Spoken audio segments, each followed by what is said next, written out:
CBSE classical chemistry हमारा chapter है alcohols, phenols and ethers.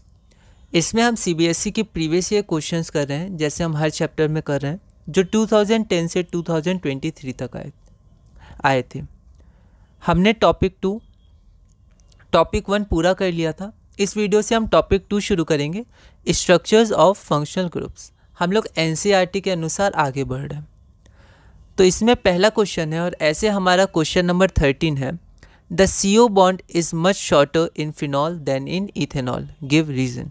तो आपको ध्यान होगा ऐसे सिमिलर क्वेश्चन हेलो एल्केन्स और हेलो एरिन्स में भी क्लोरोबेंजीन के केस में आया था, तो वैसे ही है। तो एक बार आप इस क्वेश्चन को ट्राई करिए। यह क्वेश्चन दिल्ली 2012 में 1 मार्क का पूछा गया था। एक बार आप इस क्वेश्चन को ट्राई करिए, फिर हम लोग आगे बढ़ते हैं। अब हमें लिखना कैसे है, तो वो आप लिख सकते हैं। जैसे मैंने यहाँ पर पहले फिनॉल का स्ट्रक्चर बना दिया है, आप चाहें तो यहाँ पर साथ में इथेनॉल का भी स्ट्रक्चर बना सकते हैं, ठीक है। अब देखिए, the phenol in phenol CO bond, तो ये जो बॉन्ड होता है CO bond acquires partial double bond character. तो यही रीज़न हेलो एरिन्स में क्लोरोबेंजीन के केस में भी था कि यहाँ पर रेजोनेंस होगा, तो आपके रेजोनेंस के कारण ये जो बॉन्ड है ये पार्शियल डबल बॉन्ड कैरेक्टर को एक्वायर कर लेगा। In phenol, CO bond acquires partial double bond character due to resonance, while in alcohol, तो यहाँ पर इथेनॉल लिख सकते थे अल्कोहल की जगह, क्योंकि हमें स्पेसिफिक दिया हुआ है इथेनॉल, while in इथेनॉल, और यहाँ पर हम लोग उसका स्ट्रक्चर भी बना सकते थे इथेनॉल, है ना। तो while in इथेनॉल ये जो बॉन्ड होता है, while in ethanol CO bond has single character, मतलब सिंगल बॉन्ड कैरेक्टर होता है। और हमें पता है जो डबल बॉन्ड होता है उसका बॉन्ड लेंथ कम होता है, ठीक है। यहाँ पार्शियल डबल बॉन्ड है तो सिंगल बॉन्ड से तो कम होगा, क्योंकि ये डबल बॉन्ड की तरफ है।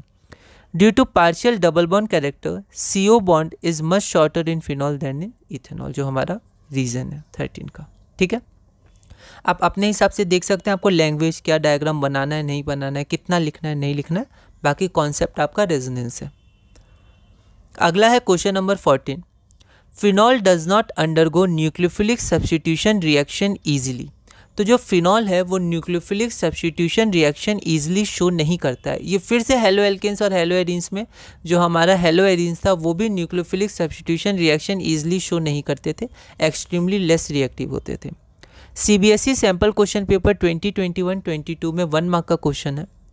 तो आपके पास 4 ऑप्शन है, एक बार आप इस क्वेश्चन को ट्राई करिए, फिर हम लोग आगे बढ़ते हैं।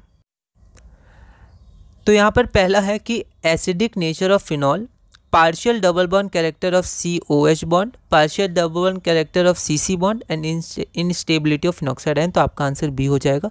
अभी हमने देखा कि रेजोनेंस के कारण CO बॉन्ड में पार्शियल डबल बॉन्ड कैरेक्टर होता है, जिसके कारण न्यूक्लियोफिलिक अटैक मुश्किल होता है, क्योंकि C और OH के बॉन्ड को टूटना पड़ेगा न्यूक्लियोफाइल के लिए, ठीक है। तो वो स्ट्रॉन्ग होता है, ठीक है, क्योंकि इसमें डबल बॉन्ड कैरेक्टर आता है। 4 रीजंस दिए हुए थे आपके हेलो एरिन्स के चैप्टर में, वो चारों इंपॉर्टेंट है ना, आप उनको OH में भी लगा सकते हैं, ठीक है।